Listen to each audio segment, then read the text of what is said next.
أنا لست صوفيا أطوف بقبة أنا لست ممن يدخل القبر مسجدي ولست يهوديا ولست برافضي والرافضي في الأصل كالمتهودي أنا لست تكفيري ولست بخارجي يرى مؤمنا بالله مرتد ملحدي.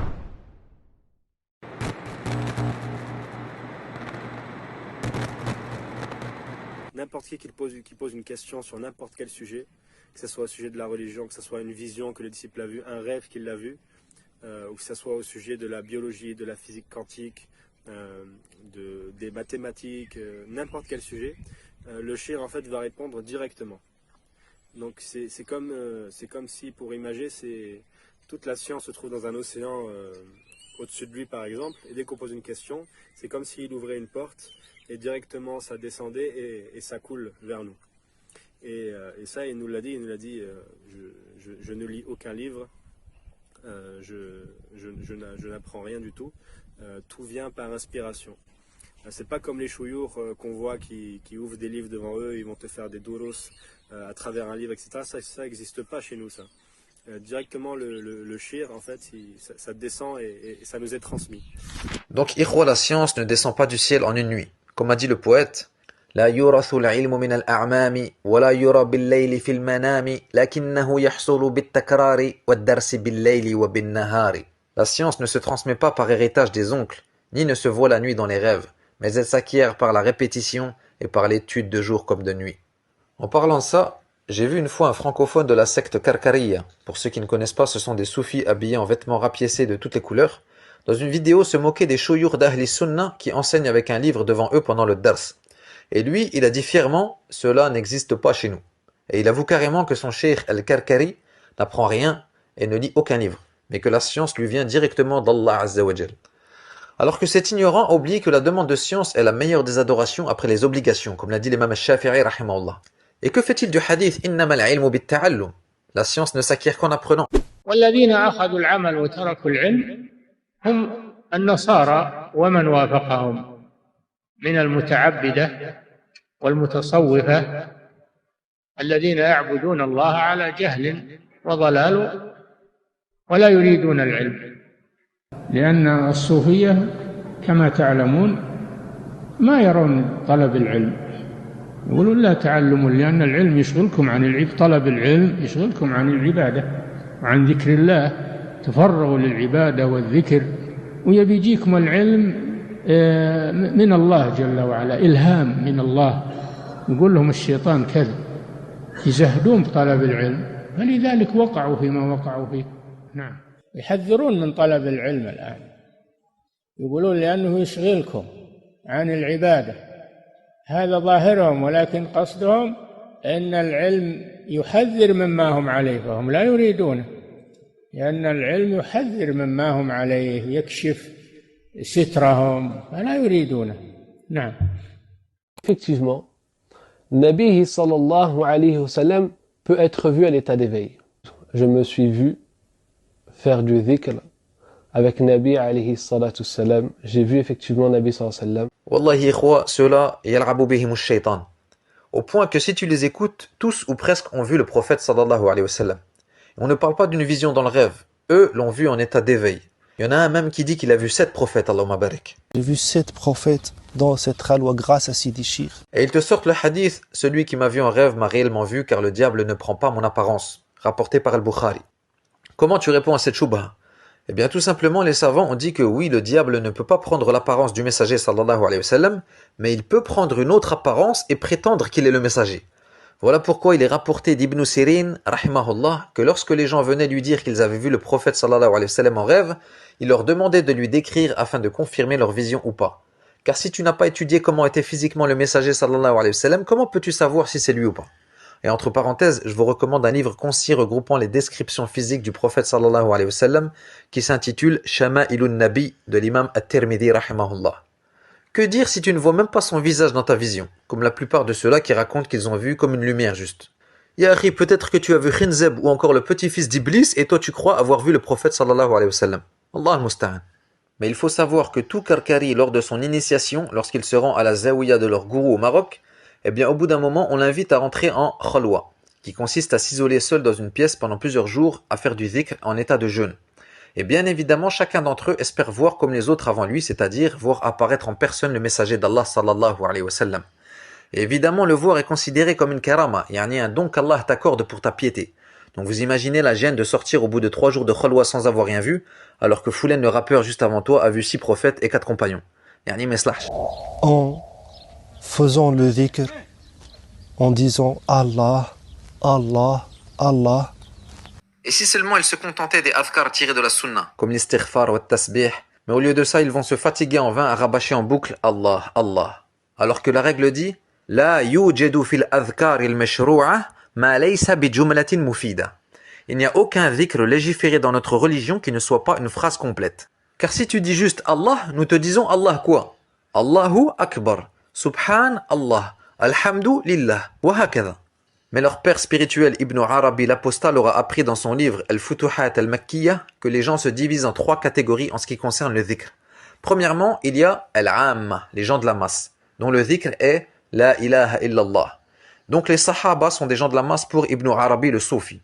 Puis il y a Al-Khassa, l'élite, dont le dhikr se limite à répéter Ismul Jalala, Allah, Allah. Et enfin, l'élite de l'élite, Khassatul Khassa, dont le dhikr se limite au pronom Huwa, qui veut dire lui. Il répète alors Hu, Hu, Hu. Ikhwa, le Cheikh Abdurrazzaq al-Badr, hafidhahullah, raconte qu'un homme repenti du tasawwuf lui a dit que parmi leurs bid'a, il se retrouvait à l'époque chaque semaine dans un jardin à répéter en chœur le pronom Huwa.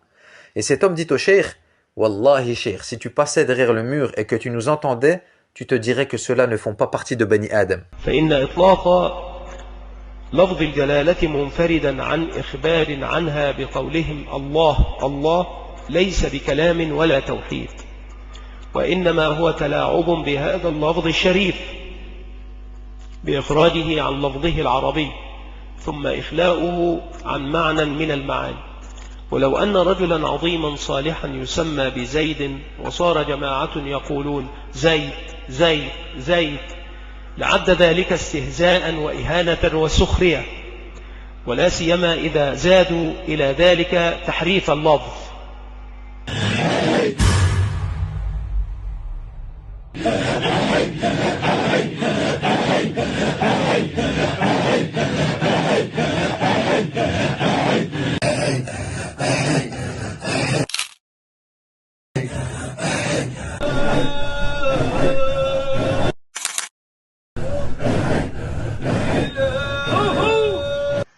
Frère, c'est la réalité, que vous l'acceptiez ou non. Uqsim billahi al-ali al-azim, le seul shir qui donne la lumière durant ce siècle, c'est Sidi Cheikh Mohamed Fawzi al-Karkari, et personne, aucun autre shir.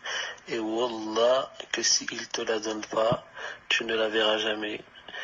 Tu as adoré Allah, même t'adores Allah Azza wa Jal pendant 80 ans, toute ta vie, à être au premier rang, à la mosquée, frère, à faire toutes tes prières. Si il te la donne pas, t'auras 0.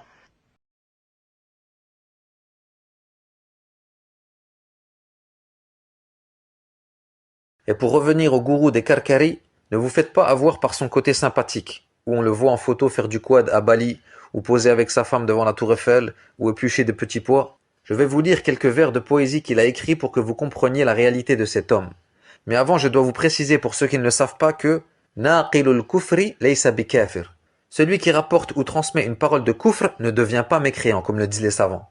Surtout si c'est pour répliquer et montrer l'égarement de celui dont provient cette parole. D'ailleurs, Allah tabaraka wa ta'ala dans le Coran rapporte les paroles des mushrikines. Et vous allez comprendre tout de suite pourquoi je vous dis ça. Mohammed Fawzi al-Karkari a dit dans son livre Diwanu Dinan al-Arwah, écoutez bien, Ana al-Shaykhu, Ana al-Saqi, Arifun bil-Ahadiyyati, Ana al-Ha'u, Ana al-Lamani, wal-Alifu haqiqatan li. Donc il dit, je suis le Ha, je suis les 2 lames, et le Alif m'appartient véritablement. Ha, lam, lam, alif. Allah à l'envers. Et on va voir bientôt, Inch'Allah, le lien qu'a cette secte avec la sorcellerie. Car comme vous le savez peut-être, ce sont les sorciers qui écrivent les versets du Coran à l'envers ou les choses de ce genre. Il dit aussi, Ana lestu shay'an fil an, laysa kamithli shay'iyya. Ana ad-dahru li dhil azman, anwarun bila kayfiyya. أنا ليس لي مكان أمر غيب بالكلية. Il dit, je ne suis rien dans l'instant présent, rien ne m'est semblable. Il fait allusion à la parole d'Allah, ليس كمثله شيء, rien ne lui est semblable. Puis il dit, أنا الدهر لذي الأزمان. Là, il fait allusion au hadith Qudsi dans lequel Allah dit, أنا الدهر, je suis le temps. Mais attention, la vie authentique, c'est que Ad-Dahr n'est pas un nom d'Allah, et on verra pourquoi dans un autre livre, Inch'Allah. Puis il dit, Ana laysa li makan. Ceci est la croyance erronée des Ash'ara au sujet d'Allah Azza wa Jal. Ils disent qu'Allah existe sans endroit. Donc là, le Karkari se décrit comme sans endroit, tout comme Rabbul Alamin, selon sa croyance égarée, car beaucoup de soufis sont Ash'ara. Il dit aussi, Jalastu ala arshil ma'na mutawahida, حين استوت روحي على ماء صورتي فكن أمري بغير نطق وتكلم أحيي وأميت بلحاد نظرتي. جلست على عرش المعنى متوحدا حين استوت روحي على ماء صورتي فكن أمري بغير نطق وتكلم أحيي وأميت بلحظة طرف نظرتي. Il dit, je me suis assis sur le trône du sens seul, lorsque mon âme s'est établie sur l'eau de mon image. Soit donc mon ordre, sans parole ni discours, je fais vivre et mourir d'un simple éclat de mon regard. Masha'Allah. Nazid lakum? Taïb. Il dit, Terani bi sirri jam'i, sayyidun lid-daraini, aqsamtu bi li anni, wahdi bi hadha al-kawni. Tu me vois par le secret de mon unité, maître des deux mondes, yani dunya wal akhirah. J'ai juré par moi-même, car je suis seul dans cet univers. Wahdatul wujud, rien que ça c'est du kufr. Mais écoutez ce qu'il dit encore dans un autre livre à lui qui s'appelle Nawamisul Lahut li hadrati ruhillahi al-masih fil malakut. Et évidemment les paroles que je vais vous lire, vous ne les trouvez pas sur leur site. Même en cherchant sur Google, j'ai pas trouvé. C'est un repenti marocain de chez eux qui a fait une vidéo où il montre ses livres et la mécréance qu'ils contiennent. Donc El Karkari nous dit Ana sultanul wujudi walawla hijabuna la ahraqat subuhati ma adraka basari. Je suis le souverain de l'existence et sans notre voile, mes splendeurs brûleraient tout ce que mon regard atteint. Il fait allusion au hadith dans Sahih Muslim dans lequel le messager sallallahu alayhi wa sallam nous informe au sujet d'Allah que hijabuhun nur, son voile est de lumière. Wa fi riwaya hijabuhun nar, son voile est de feu. Law kashafahu la ahraqat subuhatu wajhihi man taha ilayhi basaruhu min khalqihi. S'il le découvrait, yani son voile, les splendeurs de son visage brûleraient tout ce que sa vue atteint parmi sa création. Et pour finir, il dit aussi وَالْعَرْشُ وَالْكُرْسِيُّ فِي قَبْضَةِ يَمِينِنَا وَعِنْدَ كَشْفِ سَاقِي تَعْرِفُ قَدْرِي تَقُومُ لَنَا الْمَوْتَى إِذَا بَدَا لَهَا سِرُّنَا وَتَنْشَقُّ الْأَرَاضِي وَالْجِبَالُ مِنْ قَهْرِي. Le trône et le kursi sont dans notre main droite, et lorsque je découvrirai mon saq, tu connaîtras ma valeur. Les morts se lèvent pour nous lorsque notre secret leur est révélé, et la terre et les montagnes se fendent sous l'effet de ma soumission.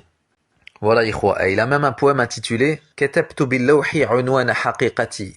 J'ai écrit dans la tablette le titre de ma réalité. Et vous et moi, on se doute de quelle tablette il parle. Qui aurait cru en voyant cet homme danser avec ses amis qu'il soit l'auteur de telle kufriyat?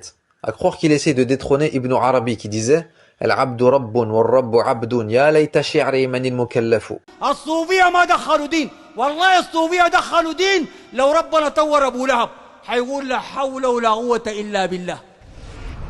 كل شيخ طريقة بيدعي إنه إله يقدر يشاركوا ربنا في ملكه، نخليه؟ والله نتكلم عنك جوا عينك جوا عينك، عرفتها؟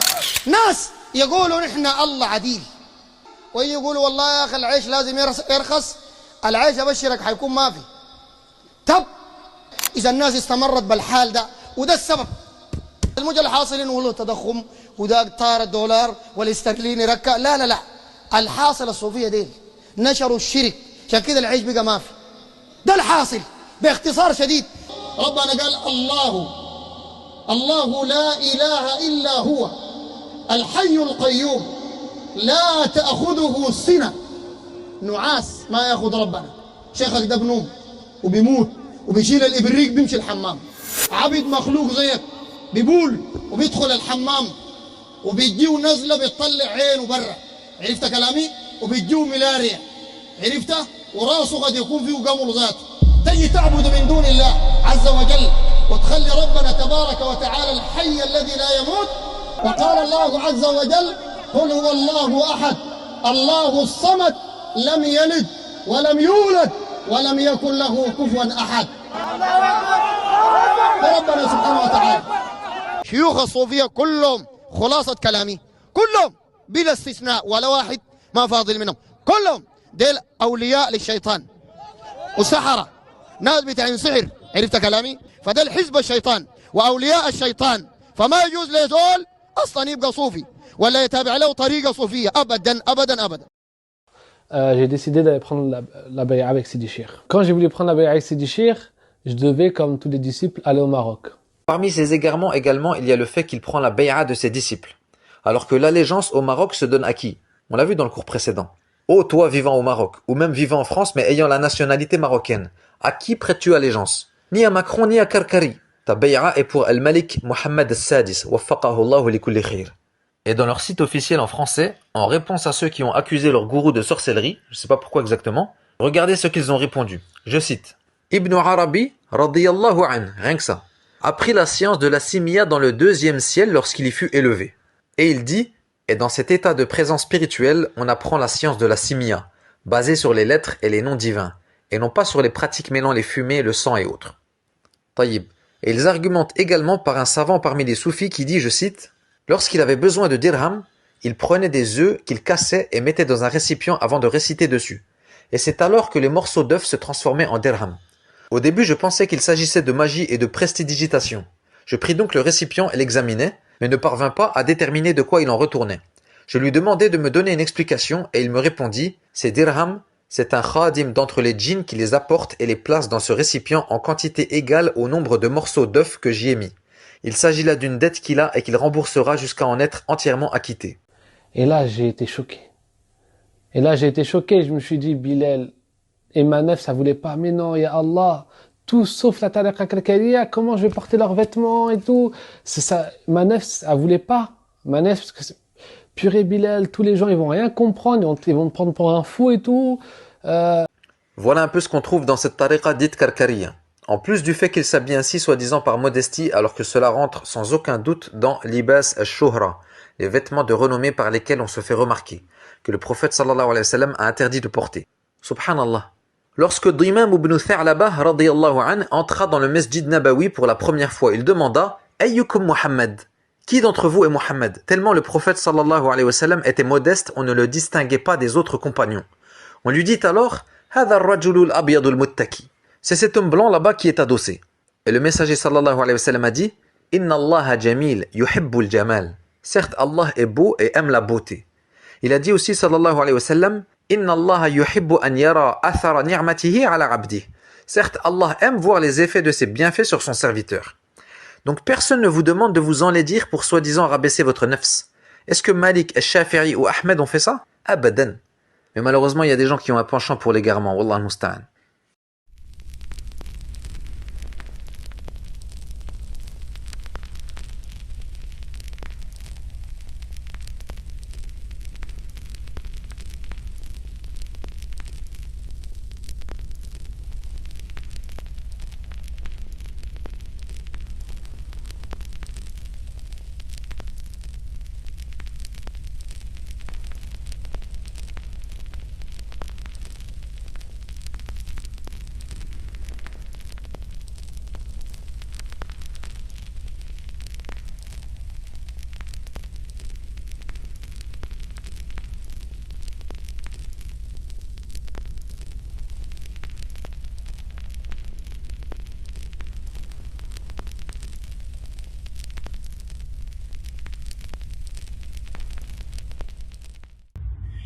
أرجو النجاة ولم تسلك مسالكها إن السفينة لا تجري على اليبس